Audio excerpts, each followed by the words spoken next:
আলাইকুম এভরিওয়ান, সবাই কেমন আছো? আলহামদুলিল্লাহ আমরা অনেক ভালো আছি। আশা করি আল্লাহ তোমাদেরকেও ভালো রেখেছে।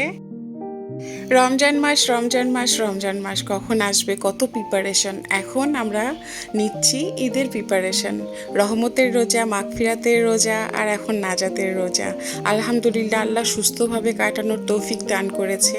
আল্লাহর কাছে লাখো লাখো লাখো শুকরিয়া।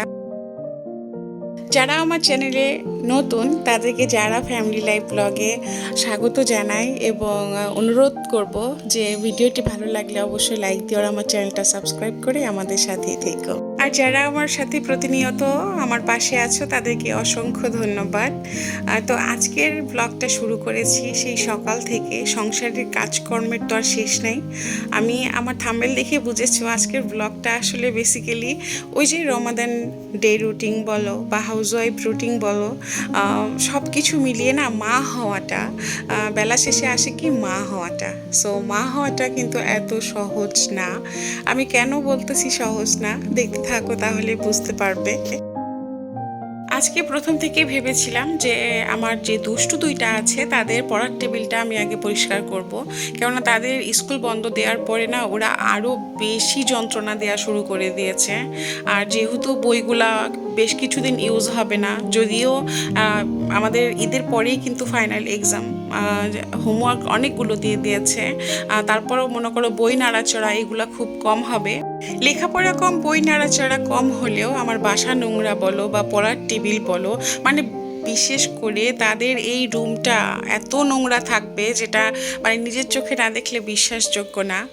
সো আমি যেই তোমার ঝুড়িটা দিয়েছিলাম পেন্সিল বক্স রাখার জন্য সেটাতে রেখেছে তোমার খেলনার জায়গায় পেন্সিল বক্স। তো আমি দুইটা ঝুড়ি দিয়ে তাদেরকে সেপারেট করে দিলাম এবং পুরো টেবিলটা সুন্দর করে পরিষ্কার করছিলাম। স্কুল ব্যাগ দুইটাও আমি ধুইতে দিয়েছি, যে আছে না যে আগে থেকে সব কিছু করে রাখলে স্কুল খোলার সাথে সাথে পরিষ্কার সব কিছু পেয়ে যাবে। তো আর পড়ার টেবিলটা না বিশ্বাস করো একেবারেই ঠিক থাকে না। আমি যে এখন গোছাচ্ছি না, আমি বিকেলে এসে দেখবো যে একদম উল্টাপাল্টা হয়ে গিয়েছে। দুষ্টু দুইটা খুব জ্বালাতন করে আমাকে। আর যারা কালার পেন্সিল নিয়ে এই ড্রয়িং আঁকাআঁকির মধ্যে থাকে না তাদের তো বেশি নোংরা হয় আমার যেটা মনে হয়। ফাইনালি আমার পড়ার টেবিল গোছানো কমপ্লিট। একটা কাজ শেষ দিলেও মনে হয় অনেকখানি করে ফেলেছি। পড়ার টেবিল গুছিয়ে আসতে না আসতে আমার বাবাটা চলে আসছে আর ও চুল কেটে আসছে। যেহেতু সামনে ঈদ তাই ওদের বাবা ওকে চুল কাটতে নিয়ে গিয়েছিল, কিন্তু চুল কাটতে যে অঘটন ঘটিয়েছে যে সে আইসক্রিম এনেছে, যদিও তাদের শারীরিক অবস্থা বেশি একটা ভালো না। এখন দুপুরবেলা বাচ্চাদের জন্য রান্না করছি শিং মাছ ভুনা, ওরা দুপুরে খাবে। আর এই রান্না শেষে কিন্তু আমি ইফতারি সেগুলি সব কিছু স্টার্ট করে দিব। আজকে রান্না হবে গরুর মাংসটা এখনো বের করিনি।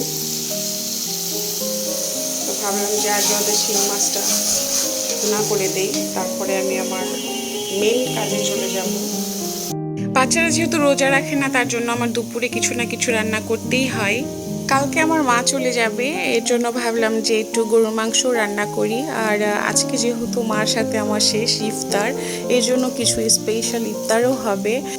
মা চলে যাবে দেখে আমার খারাপ লাগছিল, যদিও আমি ভাবছিলাম যে দুই মায়ের সাথে এবার ঈদ করব, কিন্তু আমার মা বলল যে না, তোমার শাশুড়ি যেহেতু এসেছে তাহলে আমি গ্রামে যাই। আর যখন আবার বাবাদের স্কুল খুলবে তখন আবার মা চলে আসবে। আর মা হওয়া কেন সহজ না, দেখো মা কিন্তু আমার কাছে থাকে অনেক কিছু স্যাক্রিফাইস করে, শুধু আমি যাতে একটু ভালো থাকি বা আমার কষ্টের জন্য, বা হচ্ছে আমার দুই বাচ্চাটাকে ছেড়ে থাকতে মার কষ্ট হয়, এই জন্য কিন্তু মা আমার কাছে থাকে। আর মা আমার কাছে থাকে মানে কি জানো, আমার মানে অর্ধেক কষ্ট কমে যাওয়া। কেননা এটা তো মা, শাশুড়ি না। শাশুড়ি কিন্তু শাশুড়ি হয় আর মা কিন্তু মাই হয়।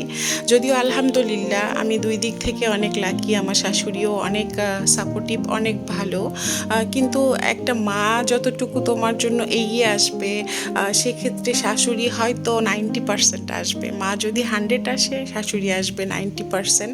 যদিও সেই বউটা যদি লাকি হয় সেই ক্ষেত্রে, কিন্তু অনেক সংসার বা অনেক ফ্যামিলিতে থাকে থাকে, যে ক্ষেত্রে তোমার শাশুড়ি একদমই সাপোর্টিভ থাকে না, নানা রকম অশান্তি কিন্তু লেগেই থাকে।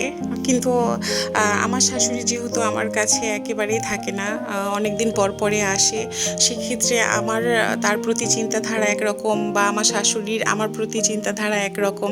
আসলে ভালোবাসা দিলে ভালোবাসা সত্যিই পাওয়া যায়, এটা একদম বাস্তব কথা। যেটা আমি মনে করি যে আমি যদি ভালোবাসি, তাহলে কেন আমি ভালোবাসা পাবো না? সে মানুষটা যদিও যদি খারাপ হয়, সেক্ষেত্রেও কিন্তু তার চিন্তাধারা একদিন অবশ্যই চেঞ্জ হবে, সেটা আমি মনে করি। এই মিষ্টি কুমড়োটা কিন্তু এনেছিল আমার মা, শাশুড়ি আসছে তখন, কারণ আমার শাশুড়ি না মিষ্টি কুমড়া খেতে অনেক পছন্দ করে, সেটা চিংড়ি দিয়ে হোক, ভাজি দিয়ে হোক, বা এই রকম পাতলা খিচুড়ি হোক। আমার বাসায় কিন্তু আমরা সবাই অনেক খিচুড়ি খাদক, তো সেক্ষেত্রে আমরা আজকে ইফতারিতে রেখেছিলাম হচ্ছে খিচুড়ি। আর এটাও কিন্তু আবদার ছিল আমার হাজব্যান্ডের, প্লাস আমি ভেবেছি যে আমার শাশুড়ি খুব পছন্দ, রানলে অনেক খুশি হয়ে যাবে। আমার দেবর আছে, মাও আছে। আর সেই দিনটা না মেঘলা মেঘলা ছিল, তো ভাবছিলাম যে খিচুড়ি হলে মন্দ হয় না। আর সেহরির জন্য যেহেতু ছিল গরুর মাংস বা একটা মাছের আইটেমও ছিল, তো আমার দেবর এখানে বলছিল যে আমার খিচুড়িটা অনেক মজা হয়েছে। আর নিজের ঢোল নিজে পিটানো না, কিন্তু সত্যি কথা, আমি খিচুড়ি না অনেক অনেক অনেক ভালো করে রান্না করি, আর আমার পরিবারের সবাই অনেক পছন্দ করে। সারাদিন রোজা রেখে বাচ্চাদের এত মানে যন্ত্রণা, তোমরা আমার যারা ব্লগ দেখো তারা হয়তো বলতে পারো আমি সবসময় কেন বাচ্চাদের কমপ্লেন দিই। অ্যাকচুয়ালি দুইটা ভাই মিলে আমাকে এত অত্যাচার করে, তো আমিও মনে করি যে আসলে আমারও অনেক ধৈর্য, এর জন্যই আসলে এত কিছু সহ্য করতে পারি। তো আলহামদুলিল্লাহ ইফতারি আমাদের কমপ্লিটের পরে আমার বাবাটা কোরআন পড়ছিল।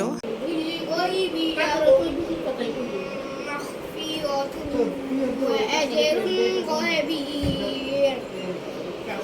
ওরা শুধু দুষ্টু না, আসলে দুইটা ভাই, মাশাল্লাহ আলহামদুলিল্লাহ যে আমি এমন দুইটা সন্তান পেয়েছি। অ্যাকচুয়ালি তাদের গুণ কিন্তু অনেক আছে। আমি মা তো অনেক কথাই বলতে পারি। তো এইখানে এনেছে ওদের বাবা হচ্ছে 3 পদের খেজুর। আর 3 পদের খেজুর কেন এনেছে, ওই যে বললাম না যে আমার মা কালকে চলে যাবে, এটা হচ্ছে ছোট ছোট আজোয়া খেজুর, আর এটা বড় খেজুর। এখানে 1 কেজি আছে, আধা কেজি আর আধা কেজি।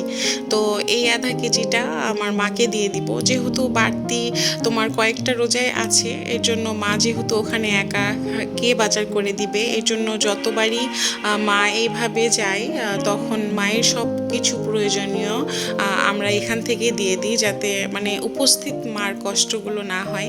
আর এই যে বক্সটা নতুন কিনেছিলাম, আজকে ফার্স্ট টাইম এখানে আমি খেজুরগুলো রাখলাম। এগুলো ইফতারির আগে ওদের বাবা এনেছিল, যদিও আমি খুব ব্যস্ত ছিলাম, এর জন্য হচ্ছে রাতের বেলা এখন আমি কাজগুলো গুছিয়ে রাখছি। আর আরেকটা কাজ করব, যেটা হচ্ছে আমার বোনের ছেলের আবদার ছিল যে মা যেহেতু যাচ্ছে, যে মার কাছে হয় আমি পুডিংটা বানিয়ে দেই, আর নইলে আমি কেক বানিয়ে দিই। তো এখানে আমি বড় যে তলাটা দেখলাম, এটা পুরোটাই কিন্তু ঘি ছিল, আর কলা ছিল, আর ডিম সুগার নিয়ে আমি আগে হচ্ছে যে ফেটে নিচ্ছিলাম। তো পুডিং যেহেতু মানে গরম, আর মা যেহেতু বাসে যাবে, সেক্ষেত্রে নষ্ট হওয়ার সম্ভাবনাটা অনেক বেশি। তো আমি ভাবলাম বাচ্চাটা যেহেতু এত করে বলেছে, তো যদি কেকটা বানিয়ে দেই তাহলে খুব খুশি হবে। তো আজকে আমি বানাচ্ছিলাম ঘরে যেগুলো আছে সেগুলো দিয়ে কেক, ডিম আর কলা নিয়েছি এর মধ্যে, এর জন্য যে দানা দানাটা দেখছো সেইটা। তো সব কিছু মিক্সড করে আমি বানাবো আজকে একটু ভিন্নভাবে, ভিন্ন রকম স্বাদে আজকে কেকটা। কলা দিয়ে কেক কিন্তু অনেক টেস্টি, এর আগেও আমি অনেকবার বানিয়ে বাচ্চাদেরকে দিয়েছি, বিশেষ করে রেদওয়ান খুব বেশি পছন্দ করে এই কেকটা খেতে। একদিন কেকটা বানিয়ে রাখলে তুমি 3-4 দিন তো আরামসে খেতে পারবা। তো এটা কিন্তু বাচ্চাদের স্কুলে টিফিনেরও একটা কাজ করে, যদিও আমার বাচ্চারা কখনোই এটা নেয় না বাসায় খাওয়ার জন্য। তো আজকের কেকে কিন্তু আমি ওরিও বিস্কুটও অ্যাড করেছি, আর ওরিও বিস্কুট অ্যাড করার জন্য তোমার কালারটা একটু ভিন্নতা এসেছে। অ্যাকচুয়ালি আমার যে চকলেট পাউডারটা বা সিরামটা ওইটা বাসায় ছিল না, এই জন্য ভাবলাম যেহেতু ওরিও বিস্কুটটা আছে তো আমি এখানে অ্যাড করে দিই, তাহলে অন্যরকম একটা ফ্লেভার আসবে, চকলেটি। তো প্রথমে ঘি দিয়ে আমি তোমার প্যানটা মুছে নিচ্ছিলাম যাতে কেকটা অনেক সুন্দরভাবে উঠে আসে। তো আমার সব কিছু তোমার কমপ্লিট, মানে আমি সিম্পলভাবে তোমাদের সঙ্গে শেয়ার করলাম। যদি ডিটেলসে তোমার আমার কেকের রেসিপি প্রয়োজন হয় অবশ্যই কমেন্টে জানিও, আমি তোমাদের সঙ্গে অবশ্যই শেয়ার করব। তো পরে ভাবলাম যে বাচ্চাদের খুশির জন্য ঘরে যেহেতু চকলেট আছে, তো চকলেটটা একটু উপরে দিলে জিনিসটা অনেক সুন্দর দেখাবে। আর আমার দুইটা বাচ্চা কিন্তু আমি বানাচ্ছিলাম আর পাশে ঘিস ঘিস ঘিস ঘিস করছিল, ওয়াও আম্মু কখন হবে। যদিও এটা ছিল আমার বোনের ছেলের জন্য। অ্যাকচুয়ালি একটা কেক তো আর একজনই খাওয়া যায় না, একটা কেক এইভাবে বানালে ফ্যামিলির সবাই মিলেই খাওয়া সম্ভব। আজকে সকাল থেকে এই রাত পর্যন্ত আমি সবার মন রক্ষা করেই চলেছি, বুঝছো। কেননা এই যে বাচ্চারা একবার না, আমি ব্লগে শেয়ার করতে পারিনি যে মাঝখানে তাদেরকে আমি নুডলসও রান্না করে দিয়েছিলাম। কেননা বাচ্চাদের না আবদারে শেষ থাকে না। এদিকে ফ্যামিলির আবদার ছিল তারা খিচুড়ি খাবে, এদিকে আমার বোনের ছেলের আবদার তার জন্য কেক বানিয়ে দিতে হবে। মানে একদিনে না এত রান্না বান্না করে ফেলেছি, এত টায়ার্ড লাগছিল, তার উপরেও আমার রাতে নামাজটাও ছিল বাকি। আর কালারটা না তোমার ক্যামেরার জন্য কেমন জানি দেখাচ্ছে, বাট অনেক সুন্দর একটা কালার আসছে। দেখো কেক বানাতে যে কি বিপদ, মানে ওভেনের সেই প্লেটটার সাথে আমার কেকের বাটিটা একদম লেগে গিয়েছে, কেননা লুজ ছিল, এর জন্য তোমার কেকের ওই মিক্সডগুলো পড়ে তোমার একটার সঙ্গে আরেকটা লেগে গিয়েছে। আমি কেক বানাচ্ছিলাম, আমার দুইটা বাচ্চা একটুও নড়ে নাই আমার কাছ থেকে, যেন কখন হবে আর কখন খাবে এই টাইপের কিছু। তো আলহামদুলিল্লাহ কেকটা কিন্তু অনেক সুন্দর হয়েছে আর টেস্টটাও ছিল মাশাল্লাহ খুব ভালো। আর আমি যেহেতু বাচ্চারা খাবে এই জন্য তোমার এতটুকুও অয়েল ইউজ করি নাই, পুরোটা ঘি দিয়ে বানিয়েছি। আর কলার দানাগুলো যদিও তোমার প্রথমে দানা দানা থাকে না, ওইটা তোমার কেক বানানোর পরে না অন্য সুন্দর একটা ব্লেন্ড ভাব চলে আসে। তো এই যে আমার ফুল কেক রেডি, তো এখন আমি প্লেটে হচ্ছে সার্ভ করছিলাম। তুমি যখন অয়েল ইউজ না করে পুরোটা ঘি ইউজ করবে, মানে এত সুন্দর একটা স্মেল, মানে তুমি বানাবা হচ্ছে একটা কেক, সারা বাসায় এটার স্মেলে মনে হবে কি যে শাহি কিছু রান্না করেছো। আর সাথেও আছে যেহেতু ব্যানানা, আর উপরে যে চকলেটগুলো দিয়েছিলাম ওই চকলেটগুলো না ভ্যানিশ হয়ে গিয়েছে। আর এত সফট, এত সুন্দর। বাইরের কেনা কেকের চেয়ে বাসায় বানানো মানে পুষ্টিকর একটা খাবার। তোমাদের কেমন লাগলো জানিও, যদি ভালো লাগে একটা লাইক দিও আর আমার চ্যানেলটা সাবস্ক্রাইব করে আমাদের সাথেই থেকো। তো সেহরির পরে হচ্ছে যে মা চলে যাবার পালা। অ্যাকচুয়ালি এখন বাজতে ছিল তোমার 6:45। মা যেহেতু চলে যাবে এটা আসলে মেনে নেওয়া আমার জন্য একটু কষ্টকর, যে এতগুলো রোজা একসঙ্গে করলাম অথচ তা করতে হচ্ছে আলাদা আলাদা। তো এই তো আমার মা রেডি, ওদের বাবাই দিয়ে আসবে বাস স্ট্যান্ডে। যদিও তোমার টিকিটটা আমাদের কাটা হয়েছিল যে বেলা দুপুর মানে 12টার দিকে, টিকিট কাউন্টার ভুলভাবে আমাদেরকে তোমার 8:30টার বাসে হচ্ছে যে দিয়েছে। আর যদিও 1 ঘন্টার আগে যে কাউন্টারে বসে থাকাটা মানে প্রযোজ্য বা ভালো, এজন্য মা আগে থেকেই যাচ্ছে। আর মা বলছিল যে কেন জানি আজকে মার একটু অস্থির লাগছে বা খারাপ লাগছে, এই জন্য আমার টেনশনটা আরও বেশি হচ্ছিল। তো তোমরা আমার মার জন্য দোয়া করো, উনি যেন ভালো থাকে, সুস্থ থাকে। আর মা চলে যাচ্ছে এটা তো আজান মেনে নিতে পারছিল না, যেহেতু এত সকালবেলা, তাই বাচ্চাদের সঙ্গে মা আগেই রাতে তোমার বিদায় নিয়ে নিয়েছে। আজান তো অনেক কান্না, নানুকে যেতে দিচ্ছ কেন, নানু কেন ঈদ করবে না আমাদের সঙ্গে, নানুকে আম্মু যেতে দিও না। সে অনেক কান্না করে করে আজকে মার কাছেই ঘুমিয়েছিল, আর রেদওয়ান আজকে আমার কাছে ঘুমিয়েছিল। তো মা চলে যাচ্ছে, এটা সত্যি অনেক কষ্টকর। রমজান মাসে সেহরির পরেই কিন্তু মানে বেশ কিছু টাইম নিয়ে সকালে সবাই ঘুমায়, আর সেক্ষেত্রে আজকে রাতে আমাদের কারোরই ভালোভাবে ঘুম হয় নাই। আমার শাশুড়িরও মনটা খারাপ ছিল যে বিয়ান যদি থাকতো একসঙ্গে, মানে 2 বিয়ান একসঙ্গে ঈদ করতে পারতো। তো ওদের বাবা উঠে পড়েছে, এখন মাকে রাখতে যাচ্ছে। আমার মায়ের সকল চিন্তাধারা, সকল কষ্ট কিন্তু আমার জন্য, আমার প্রতি ভালোবাসার জন্য।